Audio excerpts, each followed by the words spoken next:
Welcome to the New to Wrestling podcast, where I, your host, Xavier Cruz, a lifelong wrestling fan, will take a lifelong friend through the action, the joys, and the drama of the world of professional wrestling. My co-host, Kelsey Silva, has been bitten by the wrestling bug, and I want to invite you to join us as I take her through the moments that made me a fan. So if you're new to wrestling and would like to get brought up to speed, or a fan who would like to relive some classic matches, promos, and segments through fresh eyes, join us as we embark on a journey through the Attitude Era and beyond. Welcome to the New to Wrestling podcast.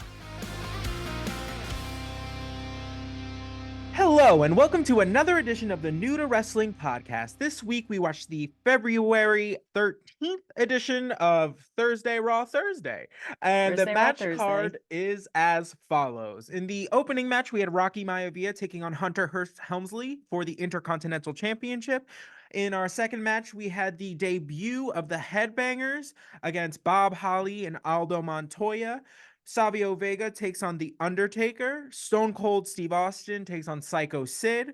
Farouk and Crush take on the British Bulldog and Owen Hart for the Tag Team Championships. And in our main event, we had Bret Hart versus Vader. Like, how insane. Like, you all heard that, right? Like, every single match, you're like, whoa. Whoa. Whoa. Right.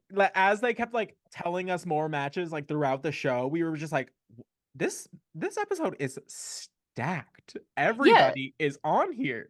Because it wasn't like they said everything in the beginning. It was like, as it was going on, I was like, all right, and then you're gonna see Vader and Bret Hart. And we were like, what? Like it just kept happening that way. I guess they were like, if we're gonna put Raw on a Thursday, we have to go off. Like, we have to go crazy. Yeah. Thursday, Raw Thursday. They went crazy. This is the final stop before the upcoming pay-per-view, the In Your House, the Final Four. Which kind of snuck up on us. Really snuck up on us. Not like kinda. We were both just like, is that the next one? Yeah, like and I don't know why. I feel like because they announced the Fatal 4-Way at the previous pay-per-view, right? Or the Monday Night Raw right after. The Monday night after. Yeah. Right, because there was but that feels like it just happened. It just feels so fresh, and I don't know if it's because they've been like playing the clips like so much, because they also had that episode of Monday Night Raw that was like Royal Rumble Raw. Yeah. So it just almost felt so fresh still that it seemed like the Fatal 4-Way was like so far away still. Mm-hmm. Nope. And it's right now. It's happening literally next week, or technically in a few days, but for us, the episode will be next week. And but really crazy. Yeah, and if we weren't looking forward to this enough, now this match has taken on an even greater level of importance, because it is now for the WWF Championship, because we'll get into it later when he comes out, but Shawn Michaels had to relinquish the WWF Championship due to injury. So insane. To kind of have to pivot, we have now made the Fatal 4-Way a WWF Championship match, and instead of it just a shot at the instead of it just a number one contendership match. So everybody everybody just got a little bit more skin in the game. So if we weren't looking forward to it already, now it's just got an extra added like level of intensity and excitement and importance like around it. And what a way to do that. Like, that's like so crazy. It's like, okay, you want the title, you have to fight 3 other guys at the same time. Right. Like, I mean, it was already crazy, but like for a shot at the title, it's like, all right, like, you know, like prove your grit or whatever. Like, I don't, you know what I mean? But now it's just like, it feels like feral on a whole other level in the best way. Like, absolutely. I agree. And it showed through the interactions of all 4 competitors during this episode. This episode was so wild. And it was in Lowell, Massachusetts, in this like tiny like auditorium. And let me tell you, I've been to Lowell, Massachusetts. They get down, girl. Like when I lived in New England, I went to like Lowell to like visit friends or something. And I was like, y'all get down over here. Like, this is a great like, and it shows like these people were active. Yeah. Ready. There is something really like fun. I really love like both like small like venue concerts, small venue like But to do something that is that, like, you know, the WWF is so over the top, like wrestling itself is so over the top, and then to just like confine that energy in such a small space, It's it so crazy. it It's just like feel shaking a soda can. oh, and then we just got to watch the inside go absolutely buck wild. Yep. So So cool. yeah, oh, absolutely. So we're gonna get into our opening match. We had Rocky Maivia taking on Hunter Hearst Helmsley for the Intercontinental Championship, which is a bit of a surprise, mostly just because it's not like we've seen like tons of Rocky at this up No. to this point. No. He's just really like a smattering. Um, but I'm here for it. I was all Totally. about it. Yeah, Um, completely. the Rocky Maivia and Triple H, Hunter Hearst Helmsley, I'm just gonna call them The Rock and Triple H because we all know who they are. Yeah. Have great chemistry. This is just like the beginning of a feud that's gonna go on for like a minute. They have some really, really good matches. Um, If this is an indicator, then yeah. oh, absolutely. And it was also fun that this happened to happen this week because it was announced that The Rock, Dwayne Johnson, was elected to the like board of directors for TKO, which is the company that now owns the WWE and UFC. So Mhm. it's really like a very much like a full circle moment. There's been lots of posts in the wrestling meme like world of these kind of early matches between like The Rock and Triple H and kind of where they are now, and that Yeah. now The Rock is on the board of directors and Triple H is running the entirety of creative for the WWE now, which is absolute insanity. So crazy. Yeah, and it just happened to be So just like crazy. it just a well-timed little Little moment moment. that it happened this week of all weeks. Yeah, Um, so cool. Love when that happens. oh yeah, so they have great chemistry. They're going back and forth. Um, there really isn't like at no point in this match do you be like, yeah, he's got it. Like any one of them has it in the bag. It was Absolutely so not. back and forth. But the Honky Tonk Man makes his presence known. And Kelsey pointed him out first. I don't understand how I didn't immediately grasp him because he has the loudest outfit on He's like the everywhere. most unsubtle person because I was like, oh God. And Xavier was like, what? And I was like, the honky dog man. He was like, what? I No, was he's like, like, right there. do you remember whatchamacallit? I don't remember this. I feel like this is specifically from a movie. Do you remember like Flair, like on like your Bennigan's like waiters like Oh my vest? God. He is like the Yes. physical embodiment of Flair. Yes, Like, dude. Flair. And then like, oh my God. And then they made Flair, I feel like a Facebook thing. It was like you could send people Flair and it was oh like pigs yeah, and stuff. it was like a poke, but like upgraded. It was like Yeah, it was they're like, like but you next could have like level. a Flair board. Oh my God. Oh Like, what my did we god! Wow, do on the what a internet, dude? memory! Yeah. They're Like, like, Bennigan's closed. So now you can have Flair on your Facebook page. right, We're and we were so like, old. oh my god! Oh, don't I know it? I remember when I first got on Facebook. It was like Me too. literally like right when they had like allowed people out of college to do it when we got Yeah. on, and I remember like joining, and my aunt at the time was like in college, and immediately I like signed up like got it all set up, started adding people, and immediately after my aunt accepts my friend request, I get a message. She's just like, "How are you on here?" And I was You are 12. no, literally in eighth grade, and Yeah. like seventh or eighth grade, and Yeah. so they're like, I was just like, they opened it to the world, they let me here. I don't know what to Here tell I you. am. Knock, knock. um, so yeah, just a little tidbit of our little history. So the Hunky Well, Talk Man joins the commentary team, mostly just to talk shit. oh Really, my he God. Okay. I know that I had like a renaissance moment with Honky Tonk Man where I was like, holy shit, like, wow, he's actually so impressive and like that's amazing. Whatever. He do be irritating though. he Oh do my be God. irritating. Like, shut up, Honky Tonk Man. Like, He I like comes respect out. you, but like, shut up. Yeah, no, you can respect what he does in the ring and not enjoy him as a Anywhere person. else. There Ugh. are a lot of instances where that's the case, but Yeah. yeah, so basically he really just comes down on like Rocky Maivia for the most part. Like he gives like Triple H his like due, I guess, but he's like he's good, not great. You know what I mean? Like Yeah. He's like, it was so there dumb. It made no sense for him to be there. Like, because you're like, okay, If you're not you know, recruiting either of them, then like, then why why are are you you here? here? Right. Like, and not even to like make an announcement. He literally was like, because they were like, okay, so like, who are you gonna pick? And he goes, I'm not ready to make that announcement at this time, and you'll know when I know. And it's like, all right, then leave. Like, Right. what are we doing? Why are you dragging your sparkly ass out here then? Like, I don't understand. It was so weird. So the match continues, and it is getting like more and more obvious that Hunter is getting frustrated because he can't put away the Rocky Maivia, just can't do it. He just, for some Literally, reason, like, he just won't stay down. And like, as far as like bell to bell goes, it's probably like one of the best Triple H matches we've seen. Mostly without a just doubt. because it wasn't so immediately obvious like how he was gonna cheat and win, you know? Mm-hmm. I'm a little confused as to, one, where's his bodyguard again? Like, what happened to that? And they like alluded, they're like, but he might intervene or he might not. He might not. Of course, he didn't come out. There was no He didn't mention come of him out. There was no again. mention of him. Also, last week, Hunter retains the title using the brass knuckles. Where were those?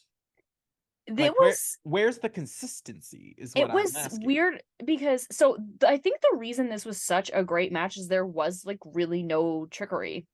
No. Like there wasn't really any sort of like anything like crazy where like it's not like, you know, getting hit with the knuckles or it Somebody like coming in overtly cheating. Like there was Right. maybe like a few like holding on to the rope a little longer than you're supposed to. Like it wasn't It was a very clean his match. way. Yeah, it wasn't Triple H's way. And but it was great because he literally like was doing insane moves. He suplexed Rocky off the top rope. Oh yeah, he Which did a was superplex.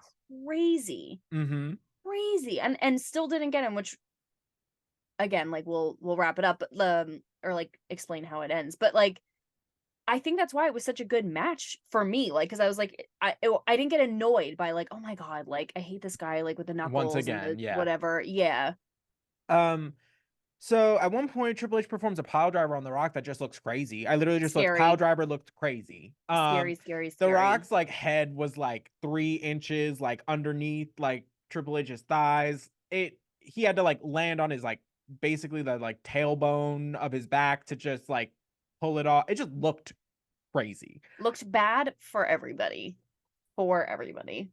And so it looks like the Rock is like out on his feet, like Triple H is trying to like pick him up into the like the pedigree position, and he kind of keeps like dropping, and then Triple H gets a little cocky, starts like, you know, showing off for like the crowd, goes in to pick up the Rock again, and the Rock just kind of scoops him and just schoolboys him into a pinning situation, and to the shock of everybody, he comes out with the win and gets the Intercontinental Championship, which is his first his first singles championship, his first championship in wrestling. And no tomfoolery, no, it was nuts. Trickery. Nobody was expecting it. It was an upset. It was nice. Shocking. Right. It is shocking because first of all, again, like you said, we haven't really seen much of Rocky. And when we do, it's like he's usually getting his ass beat by the Nation of Domination or some other iteration. Yeah. Yeah, and so I was like, this is just gonna be like a good showing for The Rock, like, or for Rocky. Like, this is just gonna be like a cool, because also think about like all of the drama surrounding the Intercontinental Championship with like Wildman, Ahmed Goldust. Johnson, Goldust, like all the people who've tried to get it. Right. And like Rocky first shot just out of the blue just takes it. So crazy. I know. So I crazy. was so shocked, and I was like, man, like I feel like Mark Miro must be so pissed right now because he's tried honestly like 14 somewhere times he's to just get it back from Triple H at this fuming. point. Livid, just like. And I wonder if like the psychology of Triple H not cheating is that he like underestimated Rocky so much because he's so new that he felt like he didn't even need to do the extra step. Yeah. As far like he would against more like established people. I think he Yeah. really just was like, I got this. Like, I got this in the bag. Well, apparently not. Clearly you did not.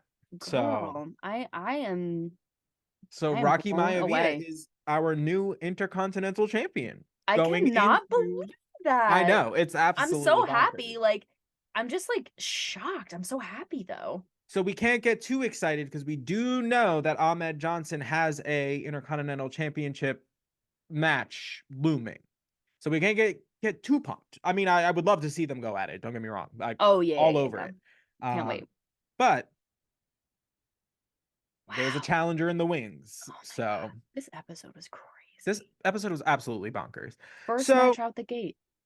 amazing. So then Doc comes out and interviews Rocky right after his win. We get the typical like, just I will always give my best. I'm gonna make the fans proud. I'm gonna make my father and grandfather proud. Like, just happy to be here. More Rocky Maivia. I will say there was a smattering of Rocky sucks chants, Which I was surprised by. yeah, and there's we'll talk about it as we get a little further into The Rock's career. Okay. But yeah, we see the change when he goes from Rocky Maivia to The Rock, when you see how those chants start affecting him. Ooh. Right.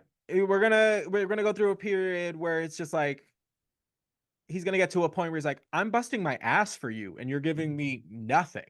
So Yeah. you know, what would it that do to is- a person? You can imagine. Totally, and I get that. It is weird to me because I don't think he's done anything overtly bad or negative or like even made such a quote unquote like splash, I guess, until now, like just on the upset taking the title. But that where he would like warrant a Rocky sucks chant, because there are people I feel like are more insane. But do you remember when we talked about like a few episodes ago where it was probably longer than a few, but that indifference is like This the is true. This is killer true. and that's the thing. Up to this point, there hasn't been much to do with Rocky. He hasn't been like pulling out of the gates. He hasn't been like the bad guy. So really right now, I feel like the ones that are chanting like Rocky sucks are just like, we don't care. Like, we don't care about you. Oh, You know what I mean? okay, that makes way more sense because it's like it's not like he's overtly a heel. It's not like he's No, I don't think it's out of like any of his like character work. I think it's due to like an indifference and like they want him to show them something. You know what I mean? Like make us want to follow you. What did I say? People alone Massachusetts, they get down. They get down. They're not. They'll tell you how they feel. I love that. So then we get a kind of like a new Fatal 4-Way like promo. It's all black and white. We're like, the controversy of the Royal Rumble finish, like a new WWF champion. They all like lose their minds. They play the promo like a few times. Love it though. Very, typical movie theater trailer. Yeah. Situation. And then when we get back to the episode, Sunny's music is playing. Where has Sunny been? Where has Sunny been? Where has she been?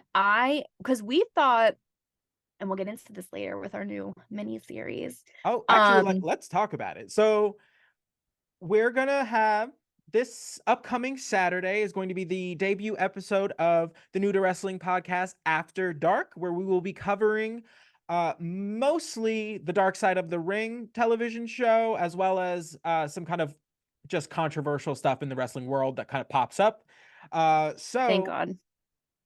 Our episodes are on Thursday, so this upcoming Saturday is going to be the debut episode of the New to Wrestling podcast After Dark. It's going to be a little bit shorter, a little less kind of like structured. Here we kind of just go through the show. Whereas you're going to kind of get more of our like opinions and more of us just kind of being more who we are when we hang out together. Yeah, like a little less like, okay, so next, like we're gonna be like girl.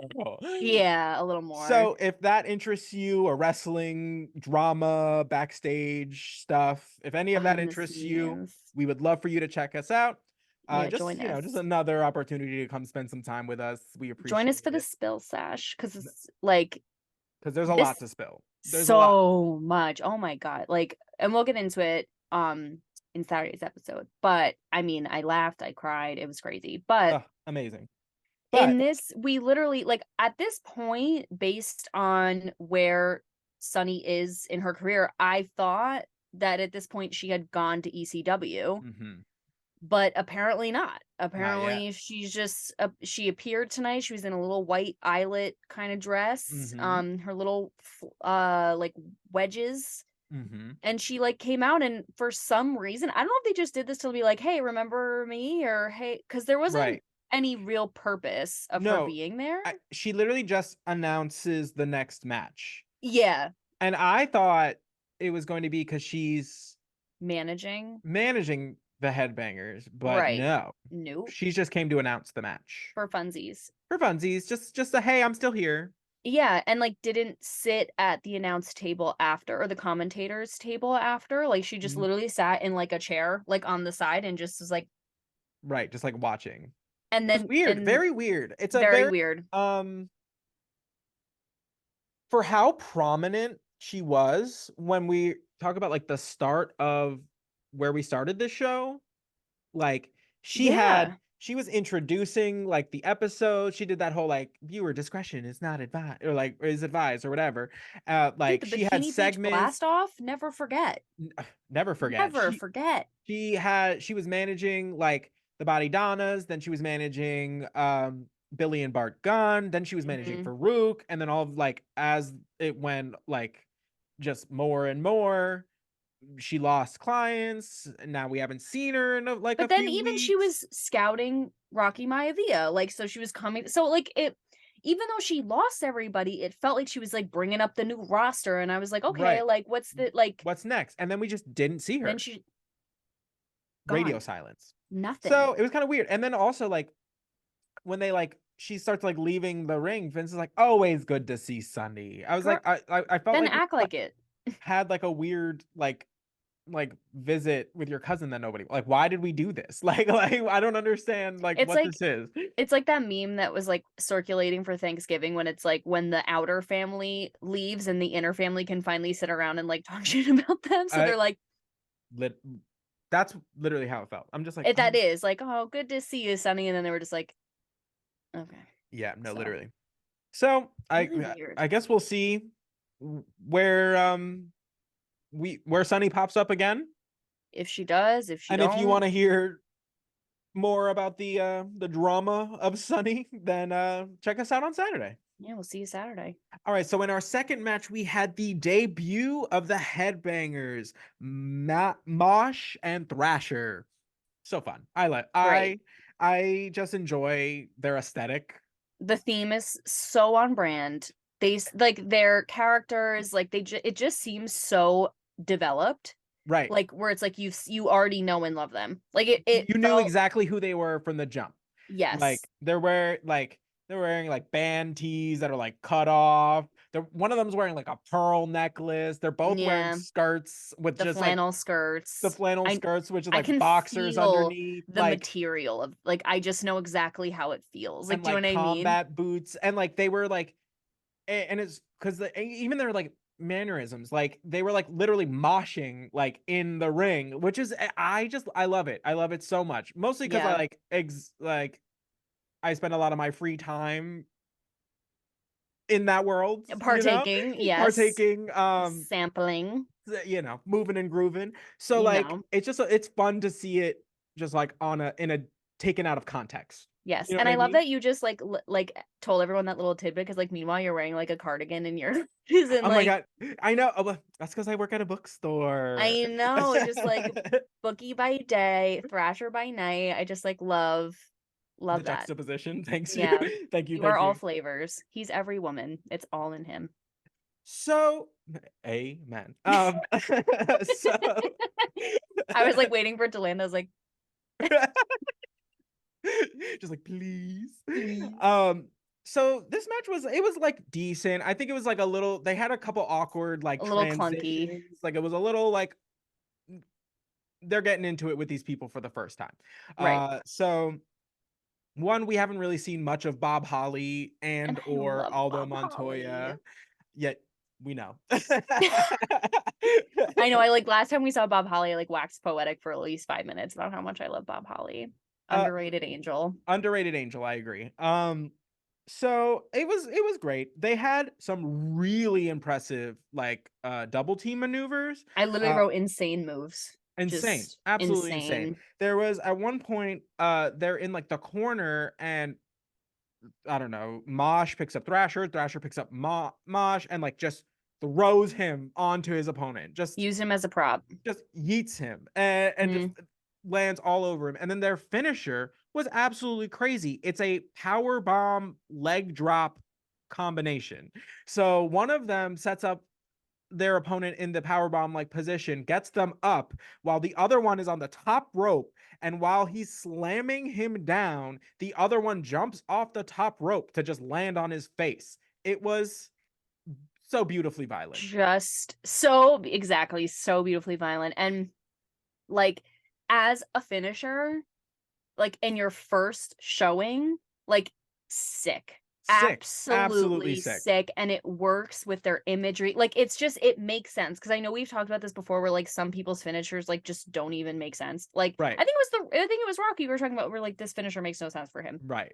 But like this, it's hardcore. It matches their whole aesthetic. Like it was just so good. And like, yes, there were some chunky moments, but like it's their first time out there. Like it was just like, that was amazing. Like I just loved it. Yeah, and like I'm very excited in that we need more teams in the tag team division. We need more just variety. Yeah. I feel like the Owen Hart British Bulldog storyline has been drawn out so long because there is like not another caliber like team to kind of like step up and like take it. Yeah.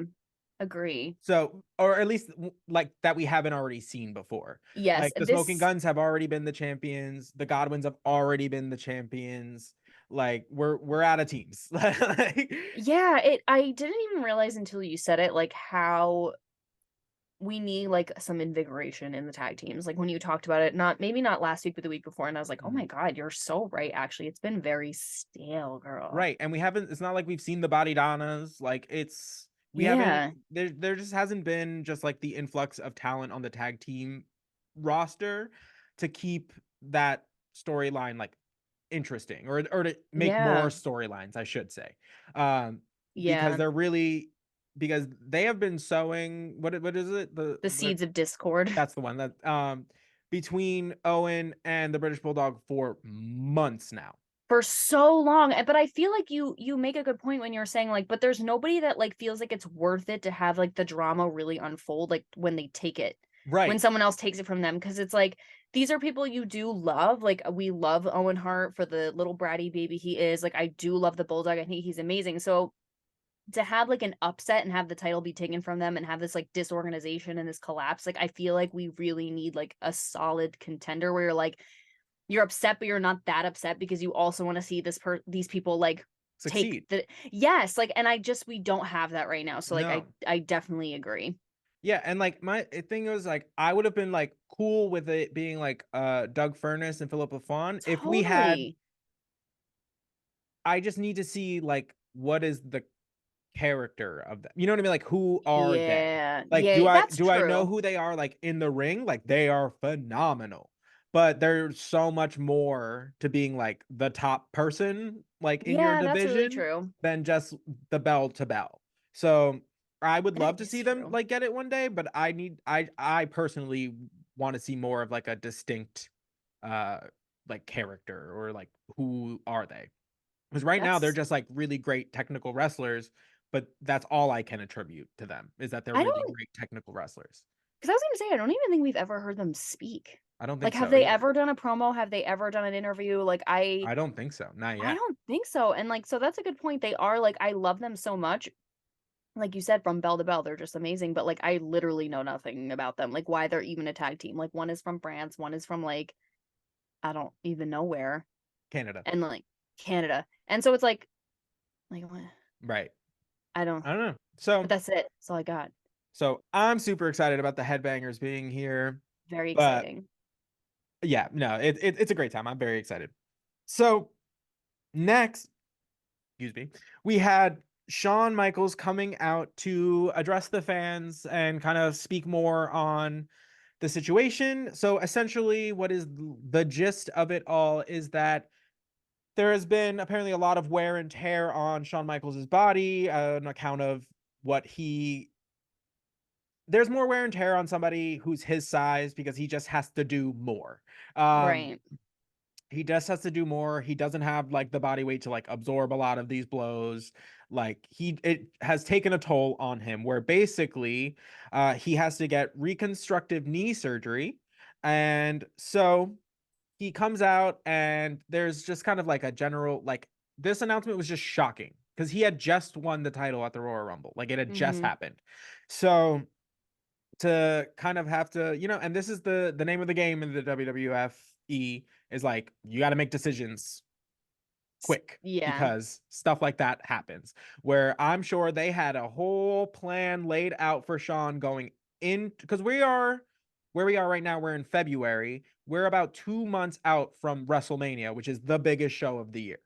So like, they definitely had a plan in place for WrestleMania, and now their main guy has been removed from the picture, which is tough. That's a tough hand to have to kind of like navigate. So he comes out and basically he kind of addresses the crowd. He's like, I've never had a doctor say to my face that like I may never be able to do this again. And that was told to me recently. And he's like, there's something like you all need to know about me. Like, I can't do anything halfway, half-assed. Like, I'm either all in or I'm not gonna do it. So and then you go it was just heartbreaking. It was just like so It's emotional devastating. because you can see, like, you can feel it off of him. Yeah. Where especially when he starts like going into, he's just like, all I've ever wanted to do was this. This is all I've ever wanted. I just wanted to be the guy that like made sure everybody had a good time. That they, when they spent their money, they left feeling like it was worth it. And I loved being that person. And uh yeah, so essentially he's just like, I have to, I don't know what's coming next. Like, they apparently his knee might be so bad that that reconstructive surgery might not even be what salvages his Yeah, knee. like possible, yeah. So yeah, you can just really see just the emotion on him. He's obviously like very emotional about it. He's like very clearly upset, but like you got to understand, like, this is his whole life stream. This is Yep. all he's ever wanted to do since he was a little kid. And he says like, I got to live my dream for the last year and it was the best year of my life. And he's like, if I never came back to do it again, it would be okay because I got to fulfill my dream. I got to spend a year as the person in this company, and that's all I've ever wanted to do. I'll literally cry And again. I'll it cry was again for the third time. um so yeah, so that's where we're at. He hands over the title to Gorilla Monsoon, and he's like, here's your title. He's like, I'm gonna go home now. And yeah, and then he like makes his way. He like goes all the way around the arena. He's basically shakes hands with every fan that is like ringside. That he's able to. Yeah, he like goes over to like the announce desk and like they wish him well. And yeah, so that's kind of where we're at. It's just kind of So shocking. crazy. Like, It's so, remember when I said a few weeks ago that there was something was spoiled for me and I was so pissed, like when I was looking into the controversy surrounding who won the Royal Rumble. And I was like, and something was spoiled for me, and I'm so pissed about it because I feel like if I found out in real time, I would be like so genuinely shocked. It was this. So yeah. like I knew it was coming. I just didn't know how, like, the way, because as soon as I read it, I was like, no, no, no. So I like X'd out. So I didn't know why he forfeited the title. I didn't know like what circumstances, like how it went down. And based off of like last week's episode, I thought it was going to be like an attitude thing. Like he was going to be like, you know what? I don't even need this title. Like I thought it was going to be something like that. So this was devastating. I knew there was going to be a day where we were watching and I would legitimately cry And it was during an today. episode. Mark it in your calendars. It was today. It was this day, legitimately crying. But he was crying like I could not. It really was like so devastating to the point where like it didn't matter who you asked, who was talking, who whatever. They seemed so genuinely sorry for him, like for what happened. And like, Because it's just even so it's so brutal. It's just because it's he's like horrible. he is in the prime of his career. This is like the age that he is now is like the best you're ever going to be at wrestling. Like the best you Yeah. physically could probably ever be. Because you have enough experience to like be good at it, but your body hasn't been so broken down that like you're like physically limited. So like Yeah. this is the prime of his career. So like it has to feel like such a it has to be so heartbreaking. It was so like so sad to the point where even Jerry the King like had no shitty thing to say or like No. he was literally like, yeah, honestly, if I was a betting man, like I would bet that he would come back. Like nothing can really keep him down. I was like, even that like tender moment from Jerry, I was like, gee, literally crying. Yeah, And like yeah. this is gonna sound so cheesy and I'm so aware of that, but like the fact that it's Shawn Michaels too, and like he literally says like love me or hate me, like for who I am, like this is who I am. And like the fact that again, like we talked about this so many times, like the idea of like masculinity at this point and like why he's so controversial, like as a figure, because he is so he really flexes the spectrum of what masculinity is. And the fact that he is the champion and he's forfeiting the title and he's just like in front of a whole crowd of people, in front of, you know, managers, Gorilla Monsoon, like bosses, like people, important people. And he's just getting so vulnerable and talking about like how this was Mm-hmm. really his dream, how much he loved it, like literally crying and just being Mm-hmm. so honest and so genuine and tender. Like, I feel like is just huge. Like Oh, it's so huge. just mind-blowing. Like especially because it's him and especially because like that's the very reason he's so controversial as somebody to like love or hate. Right. But I just like it was so gut-wrenching. Like just Mm-hmm. absolutely gut-wrenching. Like I'm so shocked. Yeah, So shocked. because it's just there's just so many like he just won it. He's in the prime of his career. Like there's just so many factors in it that just like you just like wow, that's a brutal pill to swallow. Like that's Yeah. both And even as a fan and I imagine the company itself. That's a brutal pill to swallow. yeah, That is tough, especially the position that the WWF is in currently, as far as they are getting their ass handed to them by the WCW in terms of ratings. mm, So to have their biggest star suddenly get just like absolutely yanked is a hit. Like so it bad. is their biggest draw. Like that's rough. That's a hard one. Um Yeah.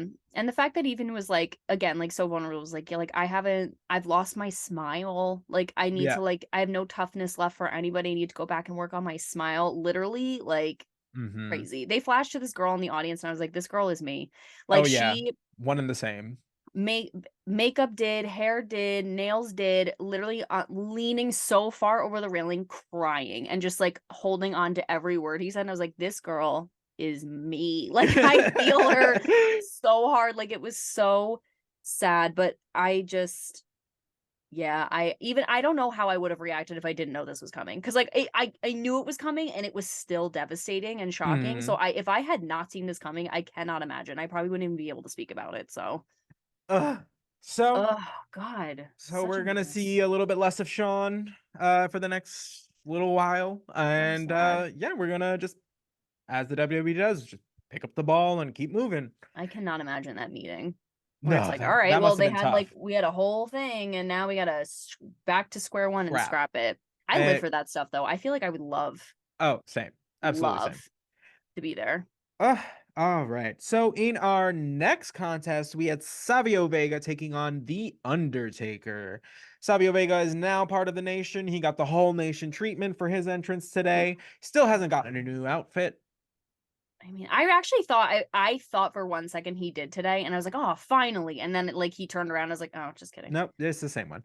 Um, This match was physical. They were all over. The Undertaker came out something fierce in this one. He was tossing Savio around in the beginning, like so good. And Savio's like short but stout. You know what I mean? Like he was throwing him into the corner. He was like eating him into the other corner. He's big booting his ass in the face. I was like, all right, Undertaker, you're everywhere.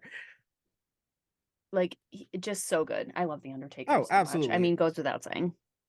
Savio, of course, leans into the nation thing. He low blows the Undertaker. There's a lot more like taunting the crowd. He does seem a little bit more confident, I guess. Yeah, I agree with that. We'll put it that way. And yeah, of course, the nation gets involved. The Stooges on the outside. Anytime the ref is like dealing with Savio, they're like choking out the Undertaker on the bottom rope. Just being general nuisances as they do. The crowd got really into it with a rest in peace chant that just kind of pissed off like Savio. You can tell he's like looking around like, what is going on? I was like, did you expect anything different? That seems naive on your part, but okay. The Undertaker picks up the victory, but immediately upon the bell ringing, the entirety of the nation and Farouk and Crush come out and just start wailing on the Undertaker, just because it can never be just the Undertaker wins and goes on his merry way. It's always got to be 8 guys like coming for the Undertaker's neck, like always. Like, you wish. Like, y'all seriously wish. Like, this is from a place of jealousy, and I know that. 100%. It's because he's that bitch, and you wish you were that bitch. You mad doggy? You mad doggy? So the Undertaker is getting his handed to him when Ahmed Johnson, much to the delight of the crowd, comes out to, save the day. We'll bury them together, babe. I know, honestly, the power couple of the century. I can't. And so he comes out. There's a lot of like back and forth between the nation and Ahmed Johnson and the Undertaker until eventually the Undertaker and Ahmed Johnson like clear house. It's just the two of them kind of like standing tall in the center of the ring. And then we get into the next match. Crazy. You can't tell me they're not in love. It's because they kissed. I know, Xavier, we were watching it, and Ahmed Johnson runs out, and he goes, it's because they kissed last week. And I was like, you're so right. They totally did. Oh, my God. We are the worst. The worst. But also, like... the best? I mean, like... You can't tell me it's not true. Just I know. I choose to live in the world I live in. Yeah, I'm not asking for help out of it. Like, I'm here. I'm here. Reality has no place. So no. That's why I'm here. You can get that out of here. So, in our next contest, we had Stone Cold Steve Austin taking on Psycho Sid. This match was made because Psycho Sid was supposed to be the #1 contender for Shawn Michaels' title, but this is kind of his little consolation match before he gets his actual title match, because he will no longer be having a title match at the pay-per-view, as we know. Yes. So, was that... that was when Gorilla Monsoon comes out and kind of explains the fatal 4-way kind of situation. Yeah, so I guess like Psycho Sid is going to get a shot at the title with whoever wins the fatal 4-way. On the Monday after. So, yeah. So that'll be 2 episodes from now for you guys. So exciting. Very, very exciting. So, the match is like, it's Stone Cold and Psycho Sid. They are dressed identically. They literally like the Bopsy twins. Black trunks, leather vest, sweaty. Black boots, sweaty. Period. The same. They are hating the hell out of each other in this match. They are both just like not holding back at all. There's like one clothesline that Sid does on like Stone Cold, and I swear he like, like in like a cartoon when someone gets like knocked down, it's like birds just like circling and his stars. head. Yeah. I was like, I could see him. Night. I was like, damn, he really just walloped him. Ooh, yeah, I thought it was like decapitation. Like I thought that man's dead. Amen. But and so Bret Hart, who is just on a tear, comes out and decides that Stone Cold's not the only one that can just start showing up everywhere. He said, you know what? I know my way to the ring. Like, so he shows up and starts attacking Stone Cold, knocks him out of the ring, gets Psycho Sid disqualified because of it. So then Psycho Sid is out here just like, hello, like, do you mind? Like, do you mind? So mad. So they're yelling at each other, and then they start getting into it, and then they bring out like every referee that is on staff whatsoever, Oh my God. including Earl Hebner, who came out in a leather jacket. I thought that was the funniest thing to me. I don't know why. It was so funny. Xavier was like, man, they caught Earl on his smoke break, and they're like, Earl, you better come in here. We need all hands up. And he was like, damn it, and like throws the cigarette down, like runs in, because he was in like outside attire, like he was like fully not prepared to do this. No. They were It like, was so funny. They were like, Earl, get in here. I was like, all we need hands on deck. He was like out there probably like flirting with somebody, like, yeah, like, you know, I ref for the and then he's like, oh damn it, and just like I can just has to run back in. Yeah. When you said that, I was dead, because like I just know that's the truth. Like I feel it in my spirit, and I love Earl because he's like, all right, I'm in. Like he's just that guy. He's like, all right, here I come. Who is it? Okay, yeah, I'm coming. These two again? Jesus. I love Earl. So after that, we get a promo from Vader and Paul Bearer in the locker room. It's mostly Vader. Paul Bearer's just there. Yeah. So I like, it was a decent promo from Vader for like the most part. Essentially the gist of it was like, can any of these other competitors say that they have beaten the other competitors in the last couple months? He's like, I can. I beat Stone Cold twice, I beat the Undertaker twice, and I got one over Bret Hart. Who else can say that? This was like, he used like a normal voice. Yeah. Which shocked me, because normally I feel like he's like growling, or like it's like, and he was like, yeah, so I beat the Undertaker, and I was like, who? Hello? Right. Which I liked so much better. For some reason, it scared me more, because I was like, oh, that's just a man. That's just a normal man who's gigantic. Yeah. That's scary to me than just being like, he's just an animal. Like, rah. Like, right. This was somehow scarier, because you're like, oh, that's just a guy. Yeah, no, because big guy. When you just assume he's like a rabid animal, you're just like, oh, like he's just going on like instincts. You know, there's not much, no think there. You know what I mean? Yeah. I was like, but to like put a mind to that's scary. That's rough. Really. Also, if you're talking now, like, just feel like trim the fat. Honestly, at this, like, do you need Paul Bearer? He didn't even talk. Like, he just like stood in the back. I described it. I said, we saw your vibe from across the bar. Like that's what it was giving. Paul Bearer wanted Vader to go up to somebody at the bar and like, my friend thinks act you're as his wingman. Act as his wingman. You know what I mean? Like, I was like, this is weird. Paul Bearer was literally behind, like in the crook of Vader's shoulder, like this, like the whole time. And literally, it's like, my homie thinks you're cute, and you're like, him. I'm so tired. I was actually gonna close my tab and leave, like, but okay, bye. Bye. So bad. Yeah, but as far as Vader promos went, I thought this one was like pretty fine. Like, yeah, it was decent. I was here for it. They definitely gave him the Oscar treatment when they started playing like music over the end of it. Yeah, they're like, okay, they were like, all right, wrap it up. We're on a time crunch, and you're like, oh, all right, girl. So the next match is the British Bulldog and Owen Hart taking on Farouk and Crush for the Tag Team Championship. Another surprise I was not expecting. Shocking. Yeah.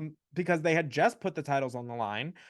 So the real question mark in this is, who's Clarence Mason managing? Because he is technically the manager of the British Bulldog and Owen Hart, and he's also technically the manager of Farouk and Crush.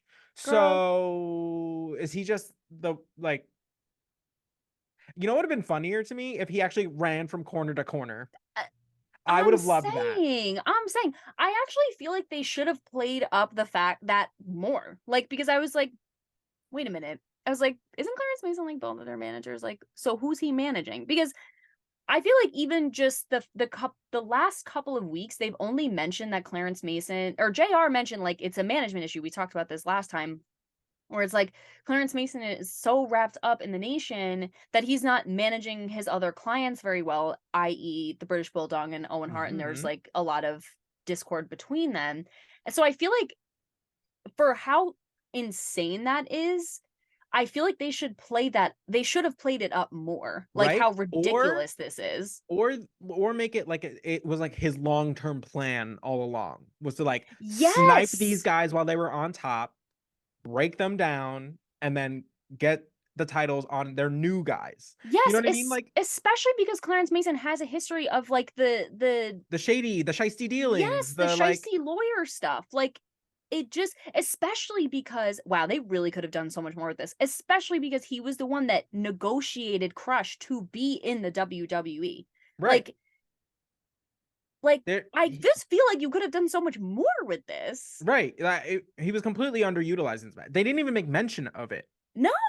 They did and which is like, what? I was like, how does this work? How is this not a conflict of interest? How is he like, what are we doing? Like, I'm so And they confused. like not even like Bulldog and Owen being like, hey, like remember us? like hello, like no one's mad about this. Like it's just so weird. Right. They did this. Yeah, they could have done a lot more. Really flopped. So during this match, they do cut to Bret Hart, who is watching this scenario going on. Why he's watching this match of all matches, I don't know. Also, he's watching it like sideways, like which I get. Like, yeah, like like he's supposed to be like he's like this, like he's playing to the crowd. He's like this, and he's like looking at the TV, like he's watching television like through osmosis. Like it's just not like it's he's like side by side with the television thing, like somebody. No, yeah. Anyway, but he actually, they asked him about Shawn Michaels, and essentially he gave a very like honest and very respectful, like kind of like response. He's like, honestly, like he's like, it sucks. He's like, it's a loss for everybody. He's like, I believe he'll be back. He's like, I want to face him. Like I have my own like issues with him, but he's like, nobody's worked harder than Shawn. This was obviously his dream. Like you never want to see somebody like lose their dream. You know what I mean? Like he's like, that's not a little unhappy face. I was like, Bret, moment of sincerity, unhappy right. face, because I was just nice. like, God. And so sad. Yeah, and then Vince goes in the most like weird about face. He goes, and your match with Vader. What about it? And that is the second or third time that he went into a interview where he was just like, what about it? And I'm like, what is this all of a sudden? Like, I was like, come on. He's literally like, that guy's just like, say something crazy. Yeah. It's like, or those like it's giving those TikTokers that just like run up to people with their like stupid questions and they're like, tell me a thing. And you're like, get away from me. yeah. Oh my God. Like, stay back. Yeah. But yeah, it went from this like beautiful, tender moment of like, man, like I want to face me, such a good wrestler, to like, all right, now tell us about how you're gonna beat Vader. And then he goes, okay, he's like, wrestling Vader's like wrestling a cement truck. And we were just like, which was like literal spit take. Like I was like, oh my God, because he wasn't even trying to be like funny about it. Like he was like, yeah, you know, like wrestling Vader is like wrestling a cement truck. You just, and I was like, what did you say? Like, what a visual. Dang. That twirly whirly like cement truck, like constant like spinning. I was like, okay. Okay. So back to the match. So they are isolating the hell out of the Bulldog. They're doing an excellent job keeping him out of his corner, like hitting Owen so that he can't like get the tag, making excellent use of the referee's positioning as far as like taking advantage, their little tag team moments. Oh my God. Yeah, so there's one point in the match where who is they? Why do I keep saying they? I need to use actual pronouns. Where Crush has the British Bulldog in a leg scissors, and Vince, you guys, Vince just like cuts away. He's just like, wouldn't you like to be in like, so he's like, speaking of leg scissors, like, wouldn't you like to be in a leg scissors from like La Femme Nikita, and like goes into like the commercial for the television show, like the Femme Nikita, and we were just like, shut up, Vince. It was so bad because I don't think we've talked about that, or maybe we have, but the last like few weeks they've been doing promo for the show that directly follows the Monday Night Raw, which in this case live Thursday Raw, whatever. And it's La Femme Nikita, who's just apparently like a hot ass girl who fights people. I really have no idea the premise of the show. I've never looked it up, never whatever. So that's my bad. Yeah. But she's a hot, beautiful woman doing cool stuff. Good for her. And like literally, it was so out of the blue. It was literally, how would you like to be body scissored by the Femme Nikita? And I was like, yeah. I was like, I mean, is that on the table? yes. I mean, like, are you saying that's an option? Because sure. Thing. I was like, it was the very decisive use of the word scissor that really drove it home. Because it's not like, would you like to be like, I don't know, like leg kicked or like clotheslined? It wasn't like, it was just probably the most sexual thing you could have used. No, like other than like pile driver. Like I was gonna say pile driver, and I was like, no, because that one's also very sexual. But would you like to be like, I don't know, like clotheslined sharpshooter? Like I don't know, anything else. But no, we had to use scissored. So at some point in this match, the referee is dealing with Farouk and Crush in the corner and misses a tag from Owen to the Bulldog. He turns around and Owen is, of course, he's gotten in the ring because he did make the tag. So he's attacking Crush from behind. And when the referee informs him that he didn't see the tag, so that he needs to go back outside. And the match continues from there. Eventually, Owen gets the tag and Crush knocks him over the top rope outside. And he starts holding his knee again, just like last week. He's just on the outside, just holding the knee. And I'm beginning to see a pattern, Owen. Yeah. So I don't know about all that. Once again, Owen gets counted out and then leaves the British Bulldog in the ring, just getting attacked by both Crush and Farouk after the fact. And he's like trying to like get in the ring, but like his knee hurts. So like he can't get up into the ring, but he's also like walking. So like it's. And so the British Bulldog comes out and he's like, what happened? Hello? Like whatever. Yeah. And like Owen like points to like his knee and literally I don't know if you heard it, but you can hear the British Bulldog go again. Like, oh, you hurt your knee again. So girl, especially coming after like off of Shawn Michaels literally leaving for a knee reconstructive surgery. It's like the knee. We're gonna go with the knee. Sorry, go ahead. No, go ahead. So no, I was just gonna say the Nation technically wins the match, but not the title. Not the title. Yeah. Also, Owen goes back for the slam and he like leaves it and he like is having Bulldog like basically carry him and he goes, oh wait, hold on, and then he goes back and gets the slammy, which is just a nice touch. Hysterical. I also, before we move on from this match, I want to quickly mention that Crush got a new haircut. He's finally done with the braids. Oh my god, thank God. He looks so much better. Yeah. So much better. So he like took out the braids and he has like the sides of his head shaved, which they might have been before. I think the braids just like threw me off and I didn't even remember that was a thing. And he was wearing it in like a half up, half down little moment. Yeah. So cute. Love so to much better. So much like less offensive than just like this gargantuan white man with tiny braids. Like just no it was the right choice. Good job. Looks so much better. Amen. All right. So in our main event, we had Bret Hart taking on Vader. So one half of the Fatal 4-Way is taking on each other. So the Undertaker, wow, I just ruined it. Oh my god. That's okay. I'll just cut it. Yeah. Bret Hart and Vader make their entrances, and then the Undertaker's gong goes off. Crazy. And the Undertaker, it all goes black. The arena fills with smoke. The Undertaker has Doc by the shirt and is just holding him the whole time. And he goes, we got to talk about respect and how I don't seem to be getting any anymore. And then and then he goes and essentially like goes on to be like, when you all look into the eyes of the Reaper, you know that you can't beat me. So this is what you have to do. Essentially, he's like, and I'm essentially he's like, I'm here to put you all on notice that you will rest in peace. Does the little eyeball thing, which is terrifying. So scary. I was so scared of that when I was a little kid. I was Were like, you really? Oh my God, it was so scary. I was like, where did his eyes go? Where did his eyes go? I fully believed the Undertaker was like supernatural when I was like a little kid. Like I love that. Oh my um God, I love that. I wish I could like watch it as a kid because I know I would feel the same. oh yeah, I fully thought he was like a legitimate like Like an entity. person with powers.